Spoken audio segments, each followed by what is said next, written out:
name's Kyle Wisniewski. I'm the Tsyunhehkw supervisor. We're here today to talk about the health benefits of our grass-fed beef and our pastured chicken. So I did see a couple of the videos.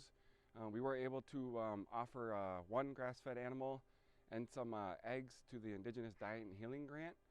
And I thought that was just incredible what you guys were creating with the meat and the eggs. And I really look forward to a lot of those posts. So we're happy to just put a little something here together real quick for you guys, just so you do know about the benefits of those two animals. And just a little bit of history about Tsyunhehkw. Originally, the cattle were brought to Tsyunhehkw as a Galloway breed. They were here really to benefit the white corn crop, and to really bring that cost down of nitrogen and fertilizer. So that was really the main reason why the cattle were brought here. And then we really, really were finding out the benefits of it as we worked with the animal, with the grass-fed beef, with the importance of the good fats that they do produce in the CLAs to combat different cancers.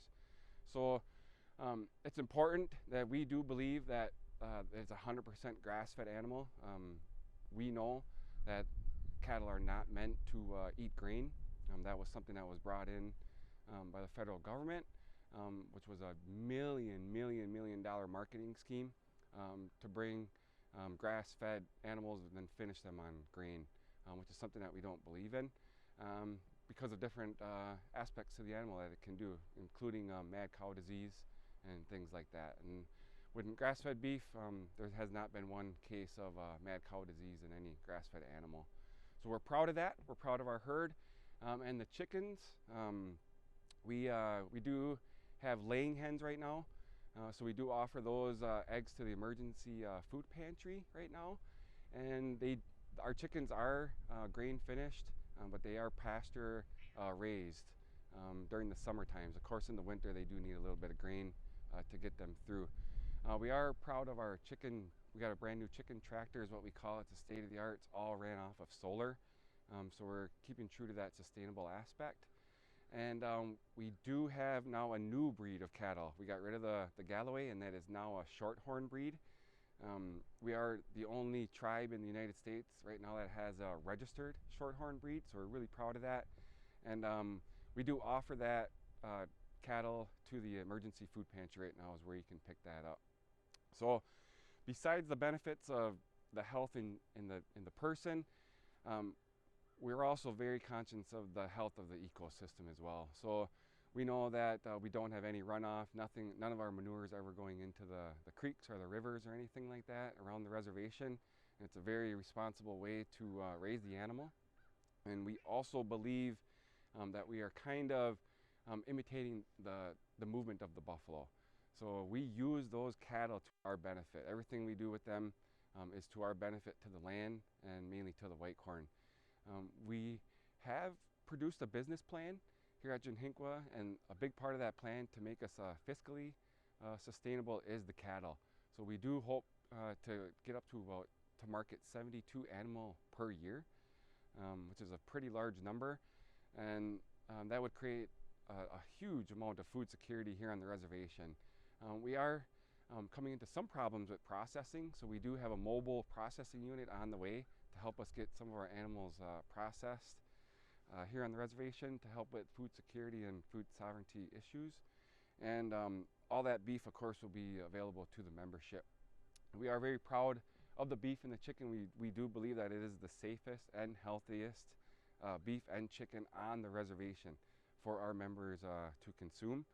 And we hope to, at some point when we get up to that 72 animals, is to let any member have access to those healthy foods. So I started here at Tsyunhehkw in the early 2000s. The cattle were here before that. We really started a rotational grazing system in the early 2000s. So we've been pasture raising the cattle in a grazing system since then, which has been very popular here in Wisconsin these last couple of years. A lot of farmers are going to pasture animals. And since then, in the early 2000s, that's when I started learning about grass-fed animals, grass-fed ruminant animals, and the importance of them on the land and for us as being a healthy human. It has changed my perspective around cattle tenfold. I thought it was an animal that just sat in the barn and basically gave milk. I didn't really have that knowledge on the grass-fed animal about eating it. So when I came here, I learned about the CLAs and the good compounds that combat cancer and the good fats, knowing that we do want fat in our animal, but there is good fats that we can have. So the importance of that, and how we treat the animal. It was a big thing for me to learn. We get a question here is, why do we have cattle here at a traditional and indigenous farm? We know that Tsyunhehkw is what we call cattle in our language. It's not native to us, so we get that question quite a bit. And I guess one of the big reasons why we answer that question is for the health of the people, but also is how we treat it. So we believe that we treat this animal the best that we possibly can. It's the best treated animal on the reservation. It has unlimited sunlight, unlimited exercise. We never push the animal with any vehicle. We never shock the animal. The animal, of course, never eats any grain, which is a foreign substance for them. And they get like a salad bar. They get any kind of food that they want out there. And a lot of that food out there is their medicines. So, of course, they don't get any shots or anything like that as well. So that was something that I really learned coming to Tsyunhehkw, is an importance of how we treat the animal and treat ourselves with that animal by feeding ourselves and nourishing ourselves with it. Hi, my name is Lin Utesh, and I'm the Ag Worker 2 here at Tsyunhehkw. I'm mainly in charge of the cattle, but also participate in all other activities that takes place here on the farm. We raise 100% grass-fed beef here and chickens. We raise 100% grass-fed beef, and we also have pastured chickens here on the farm. The main reason that we raise our cattle in 100% grass-fed fashion is that it increases the health benefits of our food. Typically, most beef that you buy in the grocery store is grain-fed. With grain-fed cattle, they're very high in omega-6 fats. Omega-6 fats are also some of the bad fats. With grass-fed beef, we're very high in the omega-3 fats. Omega-3s are your good fats. So the ratio of good fats to bad fats in grass-fed beef is very optimized. We also have the conjunctive linoleic acid is very high in grass-fed beef. And that's one of the best cancer-fighting compounds that we know of. It also makes it so that you have it produces lean muscle mass. So if you were to completely change your diet to go from grain-fed meats to grass-fed, there are studies that show that you could lose, just by doing that, as much as 6 pounds in a year. It promotes that lean muscle mass, which is what we all need, especially in today's society where there's high incidences of diabetes, heart disease, cancers. So this is very beneficial from the perspective of health for those grass-fed animals. We also, it's extremely high in vitamins and minerals. Our cattle are outside, they're not in confinement, so they have high levels of vitamin D, which comes from exposure to the sun. They're also very high in vitamin E as well. This is because they're on their natural environment. We prefer to process all of our animals coming straight off of pasture. By doing that, there's also, the meat is very high in beta-carotenes. That's coming from that fresh green grass that they're allowed to eat. At no time do our cattle ever get grain-fed, so they're not supplemented with grain at any point in time. Even a few days of grain supplementation can lower all of the health benefits of your beef. So we try to make sure that at no point in time are our animals getting any grain or any supplementation of that. It's very good for the environment. By not having to produce corn or grains for our cattle, all of our fields are in in pastures, which is perennial grasses. We're also starting to incorporate native grasses into our pastures, which have a very deep root system. So for environmentally, that actually creates a filter for our water, which is then going to keep our streams and rivers and also our drinking water cleaner, and it makes it so that we don't have as many issues with contamination going into the rivers and streams. Also, grass, by rotational grazing, which is what we do, is we will move our cows on a daily basis during the growing season, and that's called rotational grazing. By doing that, it pulses the grasses, and as the grasses regrow, they're also pulling CO2 out of the environment. So we're actually helping with climate change. Where by pulling that CO2 out of the environment, we're then sequestering it back into the soil, and it makes sure that we're not creating additional issues. Each time that you plow a field, that's then releasing that CO2 back into the environment. So having a bare field except for corn or soybeans or something like that actually can be detrimental to our environment, and also creates some of those runoff issues that carries that soil into the streams and rivers. We also, it's also good for the animals. Animals in confinement where they're not allowed to be out into their natural environment makes it so that they themselves have health issues. They can end up with pneumonias. They're also very uncomfortable because they're not in their natural environment. Our cows are never confined within a building. And because of that, they actually live as a cow is supposed to. They live a natural life. They're never confined and made to do something that is completely unnatural for that animal. We also, here at Tsyunhehkw, we don't wean our cattle in the fall of the year. A lot of farmers do that, and that puts stress on the cow and also on the calf. We allow the mom to actually naturally wean her calf in the spring of the year, and that allows so that there's no stress for our animals. We also try to make sure that the only time that the animals are confined is the last day that they go for processing, and that way it makes it so that there's not undue stress on that animal, which also having limited stress on the animal doesn't put any adrenaline into the system, so that then creates a better meat product for the consumer. We try to make it as healthy and environmentally friendly as we possibly can, and by purchasing or using the grass-fed products, you're also promoting that and making it better for all of us and everybody in our community. So my background in farming is that I've been raising 100% grass-fed beef for over 25 years. I've come to Tsyunhehkw here now as an employee for the last 3 years.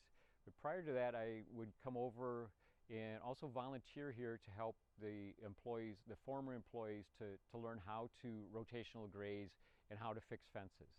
I've also hosted at my own personal farm pasture walks where the employees here at Tsyunhehkw have come and learned how to do rotational grazing into good animal husbandry as well. I came here because after my experiences in farming, I also would like to share this with young people. We need to make sure that we pass on the knowledge that we have.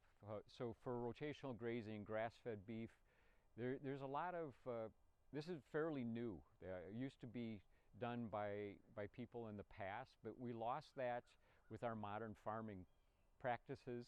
And by me coming here, it's allowing me to spend time with the young people here of the community and to actually pass on some knowledge that hopefully they won't make the mistakes that I did through my years of learning how to do this.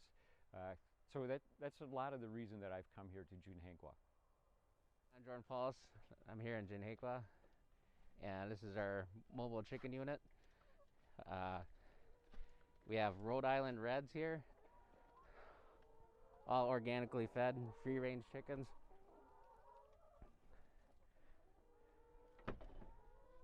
In the morning time, the auger will go off, has a set timer, and morning through mid-afternoon, the chickens will go and lay in their nesting area, and all eggs will be coming through here, and all we have to do is just reel them in, and we collect them about 3 times a day. It has over 60-gallon water, has a solar panel for all the power to lift up the doors, all in preset times that we can have them set up to. We can move the mobile unit around the fields to follow the cattle around, to have them go free range and go out, and we just move it every other couple days, and it'd be good for their soil.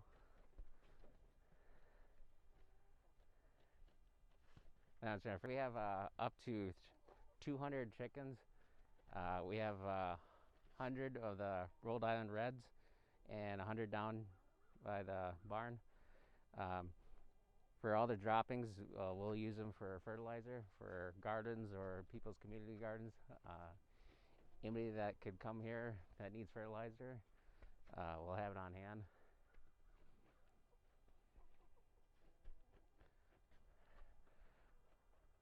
These chickens right here right now are solely for egg use.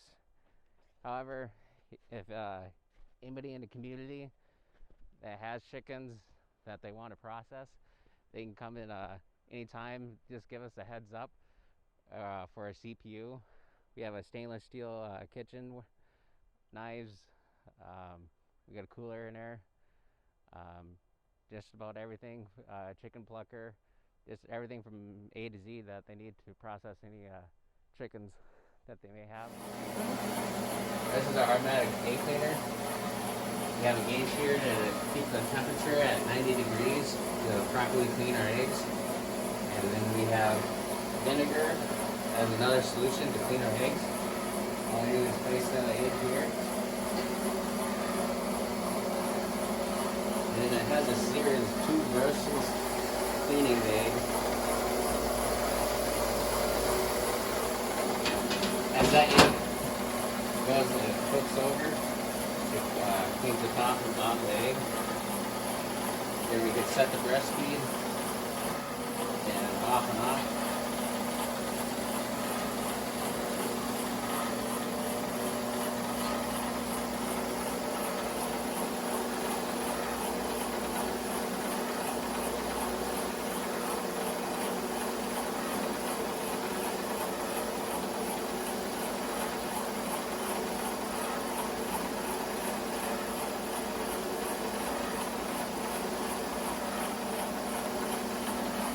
We have clean the egg.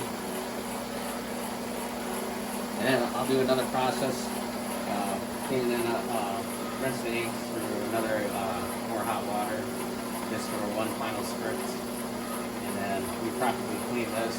Just let it run on hot water to properly clean